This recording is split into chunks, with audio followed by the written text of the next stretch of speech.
Jesus is our good news for today.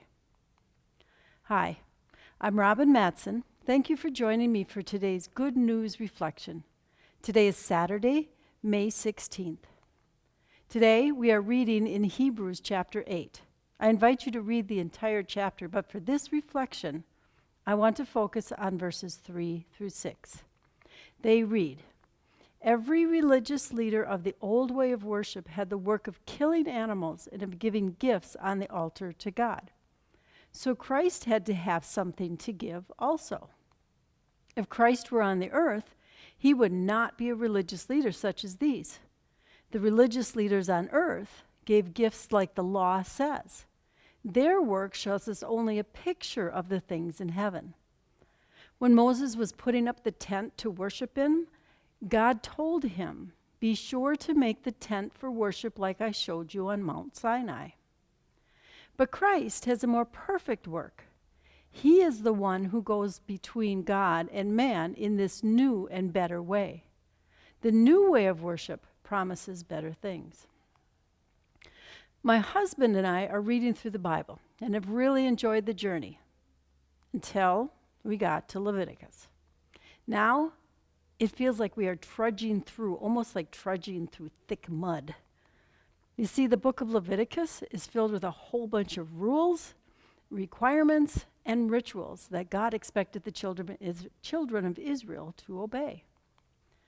There are rules about eating and drinking, requirements about washing and purification, rituals that God's people were to observe at different times of the day or year. But for me, the most difficult part to stomach, literally, was the detail surrounding the animal sacrifices. Check this out in Leviticus 1. "The Lord called to Moses from the tabernacle and said to him, 'Give the following instructions to the people of Israel. When you present an animal as an offering to the Lord, it must be male with no defects. Lay your hand on the animal's head, and the Lord will accept its death in your place to purify you, making you right with him. Then slaughter the young bull in the Lord's presence, and Aaron's sons, the priests, will present the animal's blood by splattering it against all sides of the altar that stands at the entrance to the tabernacle. Then skin the animal and cut it into pieces. The sons of Aaron the priest will arrange the pieces of the offering, including the head and fat, on the wood burning on the altar. Then the priest will burn the entire sacrifice on the altar as a burnt offering. It is a special gift, a pleasing aroma to the Lord." That's from Leviticus 1, 1 through 9. Now, I don't know about you, but to me, that's like yuck. Yuck. And the worst part is that Aaron and his sons, God's appointed high priest, had to do this sacrifice not just once in a while, but every day, over and over and over again. They had to do it to atone for their sins and provide a way for our holy God to live in and among his sin-filled people. But Jesus is a better high priest, offering a better and permanent sacrifice, his very life. You see, back when time began, God, the creator and father of all, gave his children only one rule, just one rule, and consequences for breaking that rule.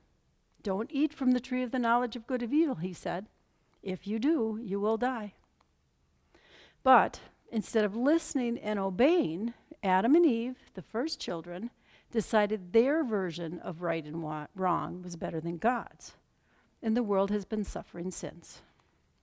And being the good father he is, God had to follow through on the consequences, or something or someone had to die. Before Jesus, there were animal sacrifices, but they were never complete. They were never good enough. They were never fulfilled the entire law. That's why Aaron and the priests had to repeat the sacrifice over and over and over. But Jesus' death on the cross was the final and perfect sacrifice. Jesus is the perfect, unblemished Lamb of God that takes away the sin of the world. His death fulfilled the consequence for Adam and Eve's disobedience. And in his resurrection, He conquered death once and for all. No more sacrifices needed. No more death is required. Jesus did it all. Isn't that great news? So, now that we know Jesus and have received this good news of our new life with him, how are we to respond? 1 Thessalonians 5:11 says, "Therefore, encourage one another and build one another up." There is someone you will meet that needs encouragement and building up. Ask God to open your eyes to see who that is.